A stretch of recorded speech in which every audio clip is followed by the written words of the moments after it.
Hello, Bashar. My name is Chris from Nevada City, California, and I was wondering if you could tell us if there are any significant undiscovered planets in our solar system. And if so, when might humanity start to become more aware of them? Thank you.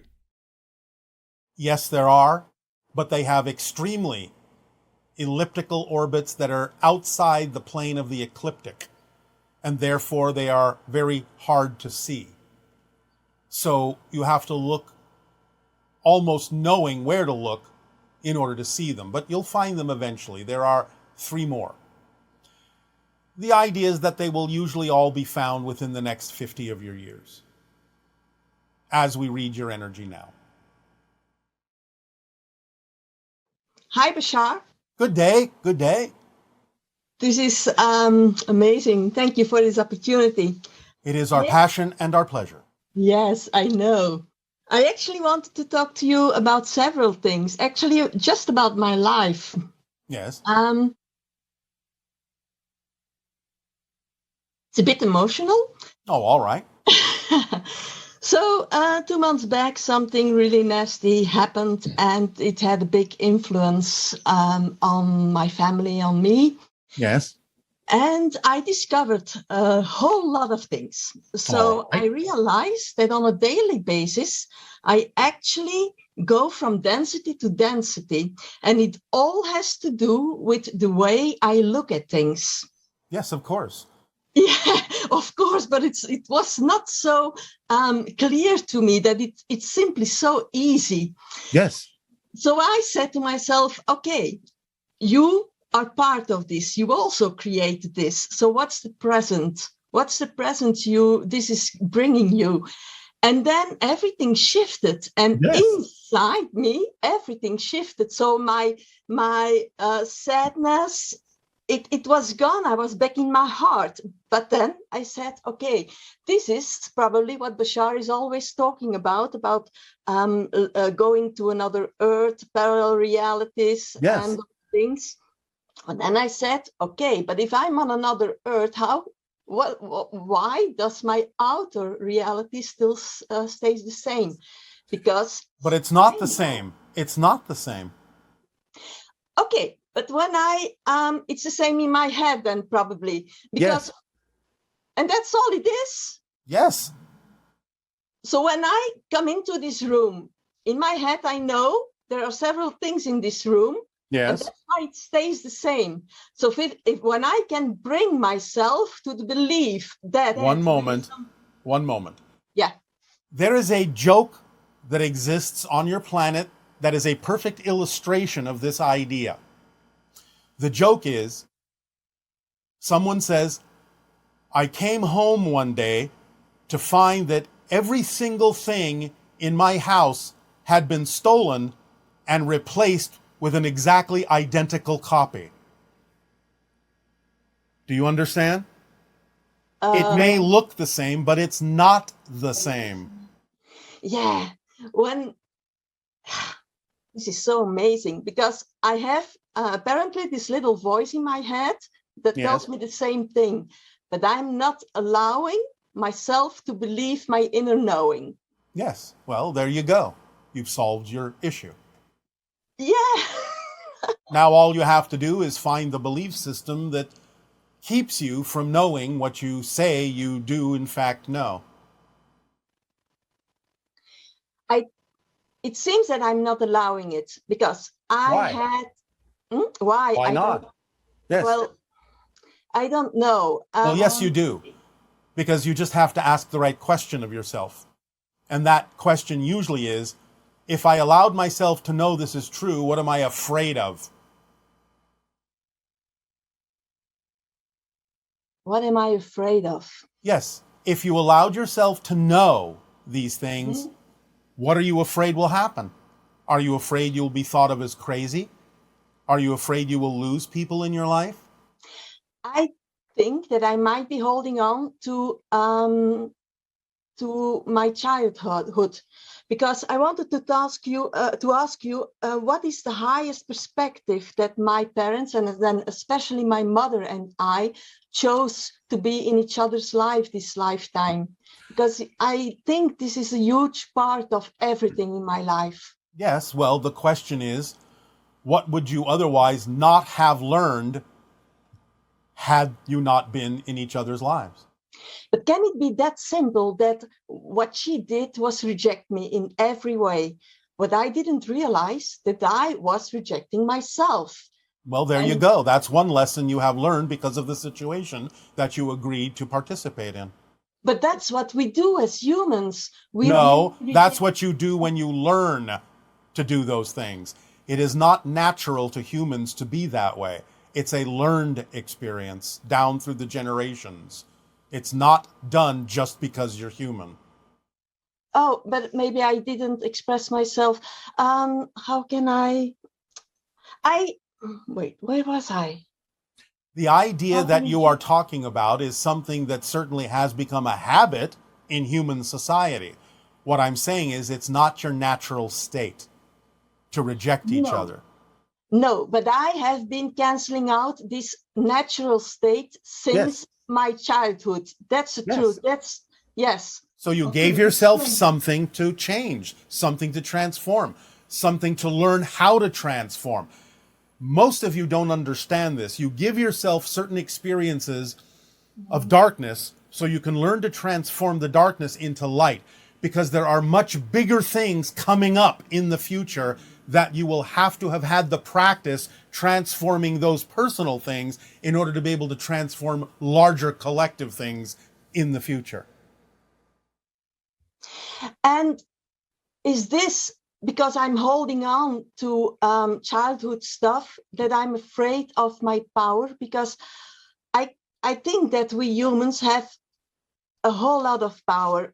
Of course you do. You're creating your reality experience. You have to have power to do that. But let me ask you a question. If you understand that you're shifting through different parallel realities and that you are truly a different person every moment, is the childhood you're referring to actually still your childhood? No, but it is a good box of awareness for me. Take what works from it and recreate that, but you don't have to take all of it if all of it doesn't work for the person you are now. Yeah. You get to decide. Yeah, I can decide. I can choose. I want two other things, if I may. Quickly. Yes.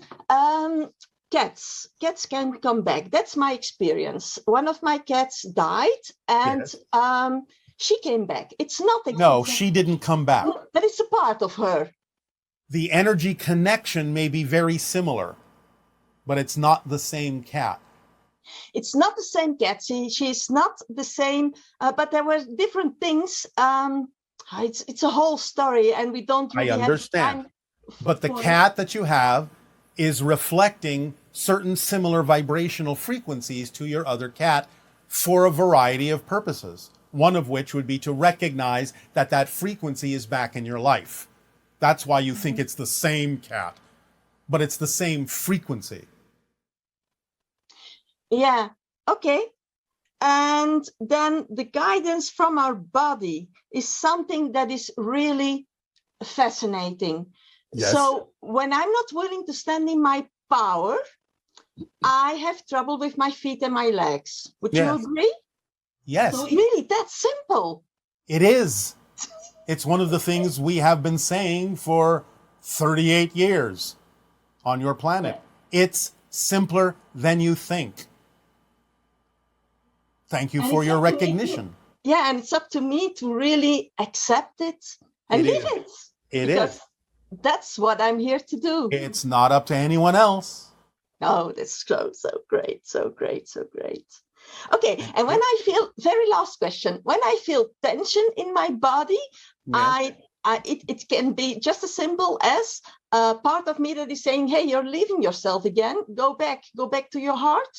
Yes, you can use it as a guiding mechanism if the tension you're referring to seems to be out of place or out of alignment with who you prefer to be, yes.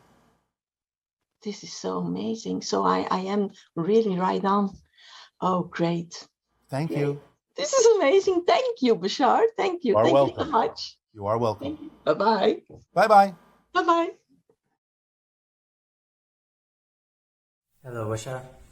My name is Matias and I'm from Argentina. My question is, recently I've been dreaming about another house, another life I feel. Living in a house I don't recognize, but in some way I do recognize. Going into a supermarket and buying things for a travel with friends I don't know, but somehow I know that they exist. And today I felt how lonely and sad that counterpart feels. What is this? How does this relate to my actual experience, and how can I best help and be helped by the counterparts that I'm connected to? Thank you. As you expand your consciousness, many of you will start to perceive parallel versions of yourselves in other realities.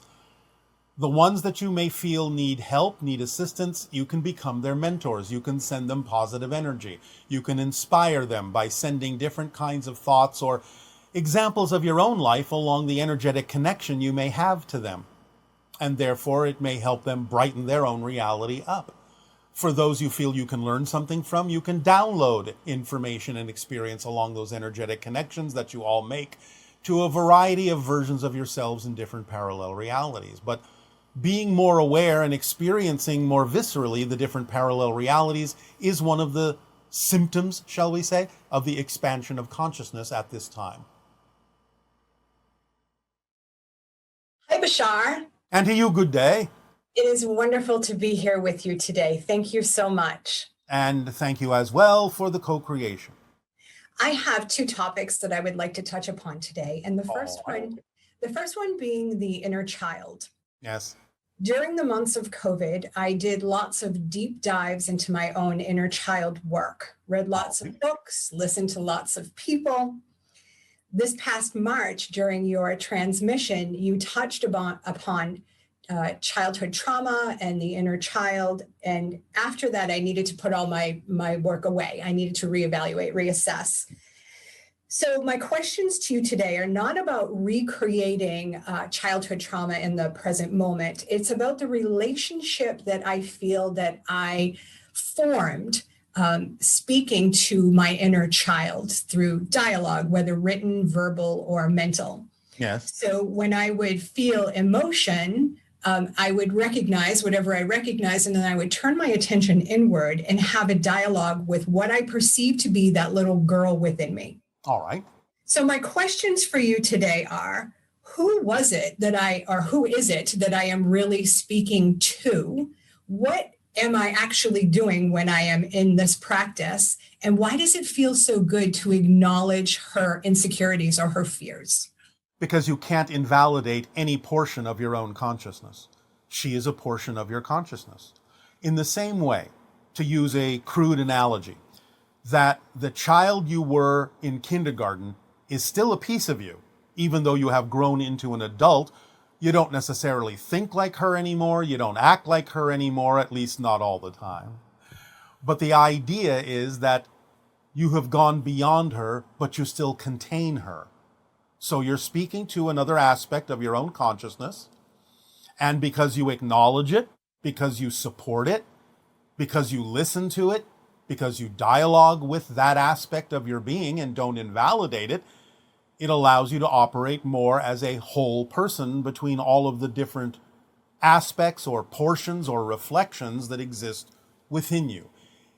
One phrase we have for this idea is you're experiencing a healthy multiple personality order by doing this. Okay. Does that help?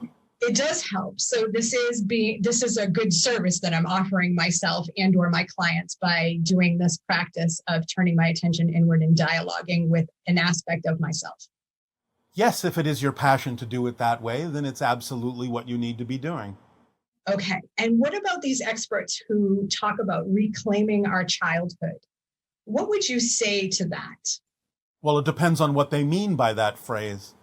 So when it comes to inner child work, Yeah. it is going back, revisiting, Yes. and reclaiming parts of the childhood that we did not have, that we were missing, and then reparenting ourselves. That's fine. Whether they know it or not, it's a reference to the idea that as you change yourself, you actually have a different past and therefore a different childhood. So in other words, you can actually make a connection to the idea of a different child within you as the new personality you are now. And that's one version of reclaiming your childhood, creating the version that would work for the person you are now, that would grow into the person you have become now.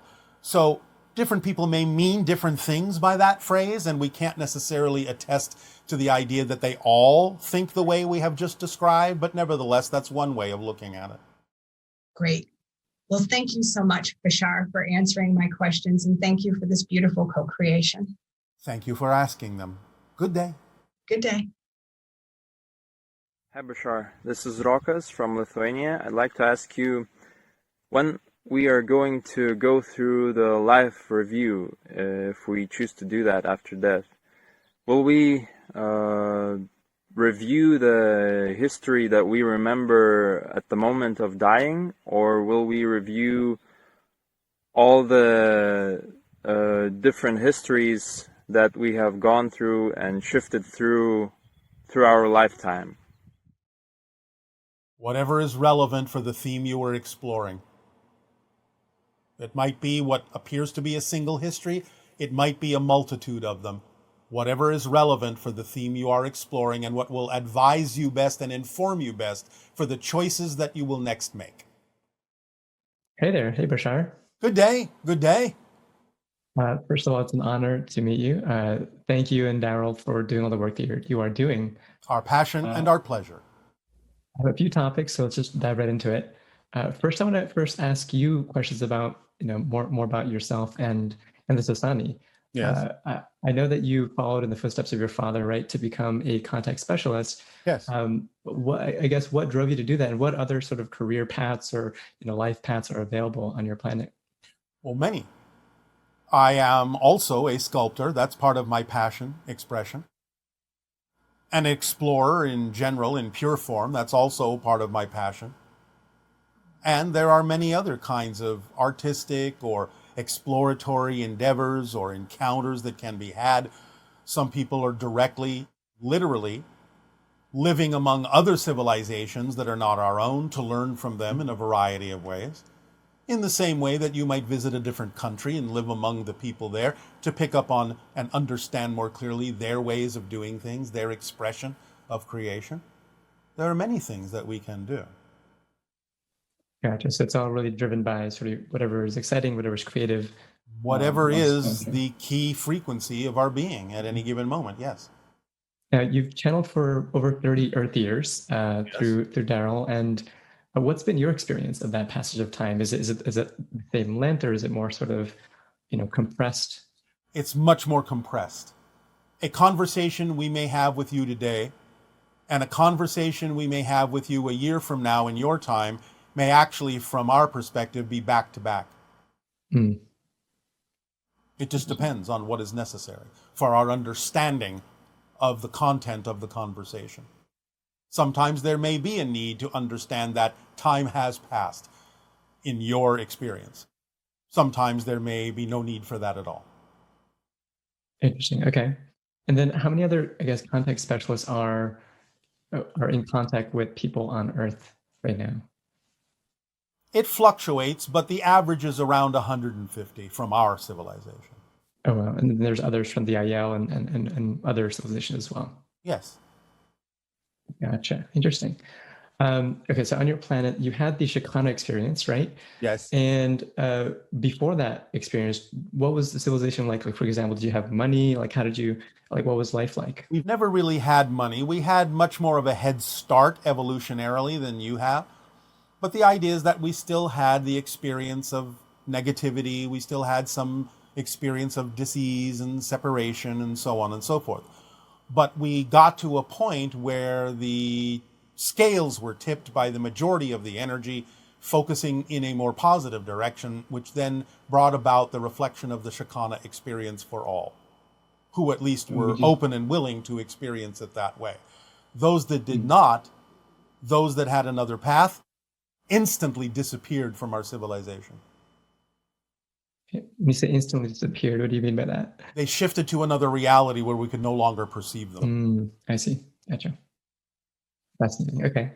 Well, I guess on that thread, let's talk about the Earth's transition that we're in right now. So it's really exciting to hear there's going to be more crafts and things like that. Yes. Are there any particular places you'd recommend people gather or go to? Wherever you are attracted to, although we have already said that Joshua Tree area is very important energetically as a vortex that has to do with the crossing and passage of many different civilizations, or let's just say it's a major traffic line. Gotcha. Okay, that makes sense. Okay, so what about sort of the role of technology on Earth? So right now we have tools like this that allow us to create sort of a shared connection and empathy, but we have also other technology that creates more separation. Yes. So is it better for us to use these tools as sort of a stepping stone to build that ability for intuitive connection? Or is it better just drop whole technology and just focus on those more intuitive? Different people will do it in different ways. There's no one right way to do it. Different people will do it in different ways. Depends on how they relate to the idea. Gotcha. Okay. And then we're also dealing with climate change. And you mentioned previously that spreading particles of gold is sort of one method. Why is that something that would actually help? Because it reflects the idea of sunlight back out into space and lowers the temperature of the planet. Gotcha. And it's also inert and lasts essentially forever. It doesn't decay. That makes sense. And so is that the same reason that the Anu people originally came to Earth? Yes. Were they also dealing with that sort of similar style of climate change? Even worse. Interesting. Okay, interesting. Okay, so another topic, parallel incarnation. So you've shared that there are souls and then oversouls and then oversouls and so on. Yes. But at the same time, we have the ability to connect to any sort of parallel incarnation that's ever been in existence. That is relevant for you to connect to, not anything. Oh, interesting. If it's not relevant, you won't connect to it, because why should you if it's not relevant? Yeah. And so do you have like a limited number of souls as a part of your own oversoul? Well, the entire population of our planet is much lower than yours. On average, it remains relatively stable, give or take, around 300 million. Okay. So in a sense, we generally, with a few exceptions for a variety of reasons, sort of all relate to a single oversoul for our civilization. And so for humans, is it similar? Is it more like 7 per oversoul, then eventually you get the human oversoul? The idea of the 7 billion people on your planet is generally representative, even though this also fluctuates, of between about 300 to 500,000 oversouls. Interesting. Okay. And now, let's say that's not evenly divided. Yeah. You can't just say, well, it's X per oversoul. It constantly fluctuates, but that's the average. Now, you've also shared in the past that there are these parallel incarnation charts, right, that tell you the pin charts. Yes, the pin charts. So does that mean that one soul, or rather one oversoul, has multiple incarnations at different timelines? Yes. Usually that's the case. Some pin charts may be adventurous enough to go into more than one oversoul, but generally that's not the case. Okay, gotcha. Let's talk about the formula. Yes. So I know you've shared a lot about this. And you may have already shared this particular aspect of it, but one question that I've had is, sometimes it's hard to tell if there is an excitement, if there's other work that needs to be done that may not be as exciting, right? Then you are either making it not exciting or it really isn't your way. There's always another way. If the work really needs to be done, there's always an exciting way. If it really isn't part of your excitement, then that work may not need to be done and something else may take its place. So again, the first thing to always check is, am I dampening the excitement because of my belief systems? Once you've cleared that through yourself and you realize you're not the one preventing yourself from being excited because you might be doing it in a way that is not exciting for you, you might have certain beliefs about what would happen if you did go forward, and so on and so forth. Once you clear all that out of the way, if the excitement is naturally waning, then that's synchronicity telling you, go in another direction. Go in the exciting direction, even if it looks like it's not connected. What is most passionate for you at this moment tells you it's connected, even if it doesn't look like it could be connected on the surface. It's the thread of excitement that tells you it's connected. Gotcha. Okay. Then let's talk about the 5 laws. So you shared that everything is in the here and now, and that the past actually extends from the now. Yes. So you've also shared that it's possible to technically change the past that you're connected to. Well, does that yes. mean that It happens automatically. Yeah. Okay. So does that mean that if somebody had a traumatic experience and they believe that they never did, or are they now connecting to another version of themselves that never did? And if so, is that a way of bypassing that sort of experience? Well, yes, in a sense. But the thing of it is it can't be used, in a sense, as a denial mechanism.